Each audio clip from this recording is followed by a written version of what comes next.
Hey guys, figure I'll do this video on the garage and kind of some of the tools I have and the space I'm actually working in.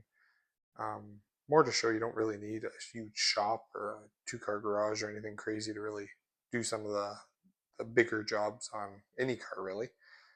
So I'll kind of give a tour of everything I've gotten here and some of the tools I've used and some of the really handy things I've acquired.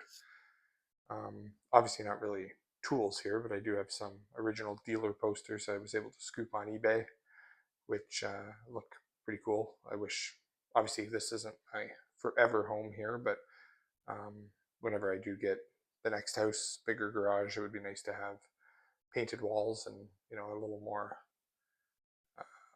decor going on in here. But that's the original plate filler for this car, the original airbox.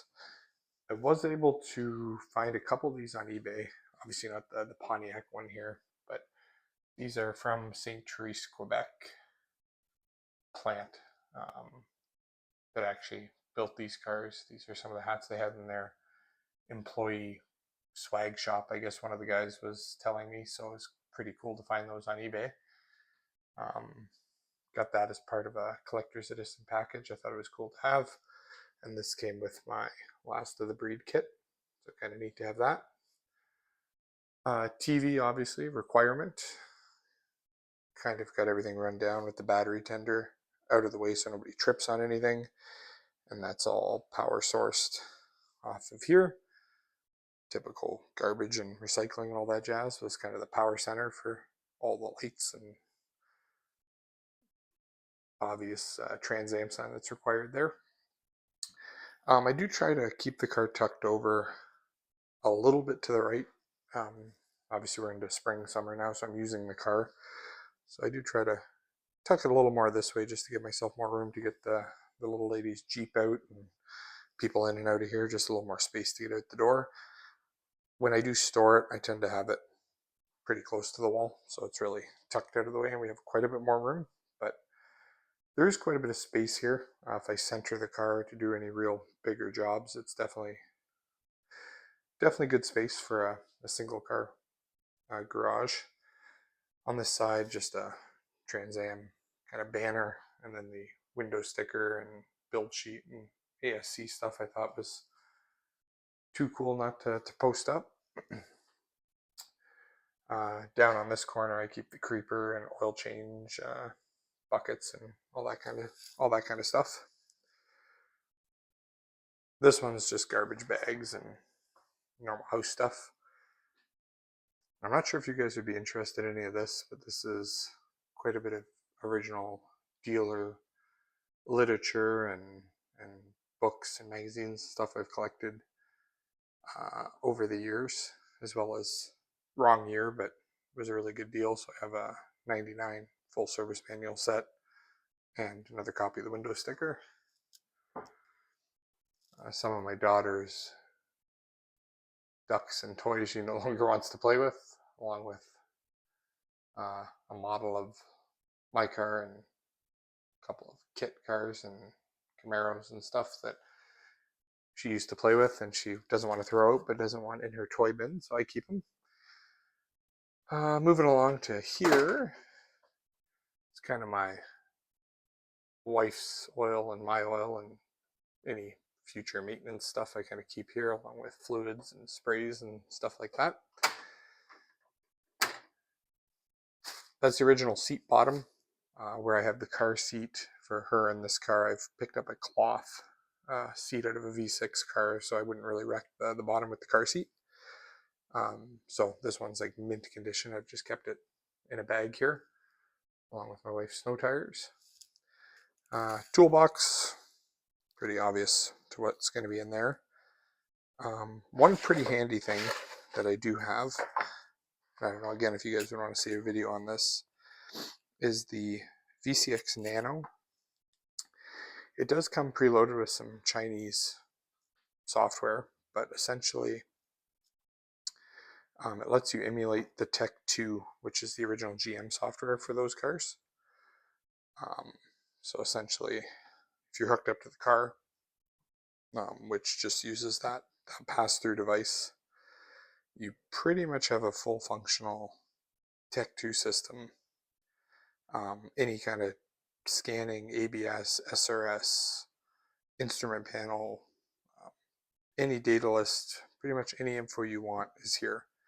So it's definitely pretty cool. It's pretty cheap on Amazon. It was a real pain in the butt to get set up properly, but it does work perfect. So I also keep any service manual info, just anything that would help in the garage.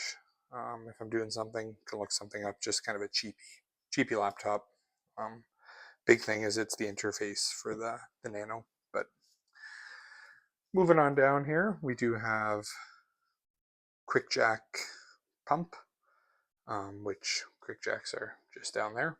But QuickJack pump, blocks, do have a spare set of hoses for them, daughters, power wheels, battery, some parking brake shoes, which I'll be changing on this. I'll do a video on that when I put the car away for winter storage. I'm going to swap those out when I'm doing the brake service. Quite a big detailing guy. I do like paint correction and coatings, and this is kind of my catch-all for detailing stuff.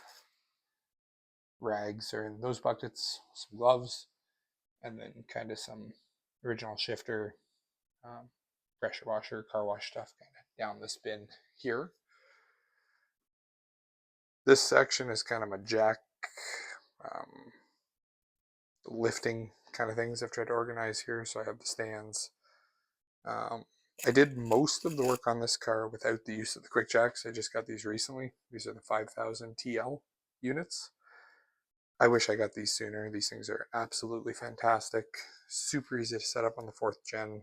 I'll do a video on those next time we get the car in the air.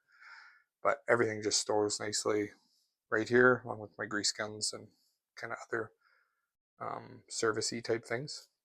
But honestly, worth every penny to get these. Everything stores nicely up on the wall. Super easy to set up. Definitely, if it's in the budget, I would highly consider those. So I mean, when you do lift the car, it does move about a foot forward roughly. So I just usually throw these things down the side of the garage, bring the car up, and it does come a little bit forward there, but definitely nothing too crazy. Gives you a ton of room to do whatever you got to do. This is the original bumper off of this car, and if you watch my history video, you'll kind of know why it's not on the car and why I currently have it. Really, the damage was just these little guys here, so it wasn't that bad even when he did get bumped. But that is a copy of the original plate number that was on the car when he got hit. And I use this if I'm stuck on something that's really fighting me when I'm working on the car. I just put on the original dealer work shirt. That usually helps you right along. But yeah, other than that, this is where I've done everything. It's kind of my setup back here.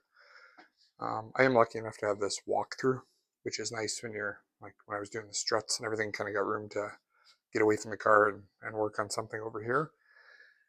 But for a single car garage, it's definitely served its purpose. I've done everything I've needed to do on this car.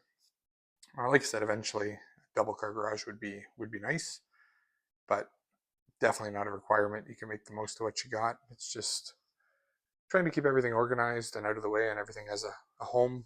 Definitely makes the space feel a lot bigger than it is. But if you guys would like to know anything more on either the QuickJacks or this VCX Nano for the GM platform, mention it in the comments and I can do a more in-depth video for sure. But this is kind of my workspace, and hopefully the weather keeps getting better and they get the sand off the roads here. The street sweeper's out this week, and I can definitely get some more footage of this thing and some more videos.